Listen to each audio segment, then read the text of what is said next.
Luna Rossa vince questa gara preliminare Sardegna della 38esima Louis Vuitton America's Cup, ma vince soprattutto la Sardegna. Abbiamo dato una dimostrazione di capacità organizzativa,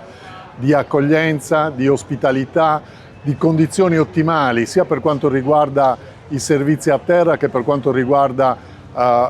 le condizioni del campo di regata, le condizioni del vento, del sole, del moto ondoso. Tutta una serie di eventi collaterali hanno animato Cagliari, ma direi la Sardegna in questi 3 giorni, eventi anche di grande livello culturale che hanno dato uno spaccato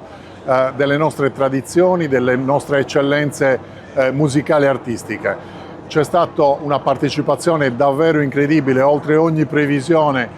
di pubblico, una grande partecipazione da parte di tutti coloro che operano all'interno del mondo della vela per questo evento che è inutile ripeterlo, è la competizione sportiva più antica del mondo, è la competizione velica in assoluto più importante del mondo. C'è stata una notevole partecipazione di sponsor, di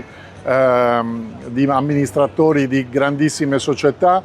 e per la prima volta vedere Cagliari con decine di maxi yacht e l'aeroporto di Elmas con tantissimi aerei privati in pochi giorni si è trasformata un po' in una piccola Monte Carlo, forse in una grande Monte Carlo.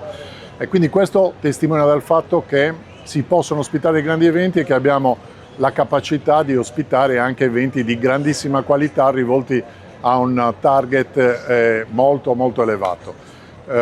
Speriamo di poter riproporre in futuro la candidatura per eventi di questa rilevanza e per adesso godiamoci la soddisfazione di questo doppio successo, di Luna Rossa da un lato e della Sardegna dall'altro.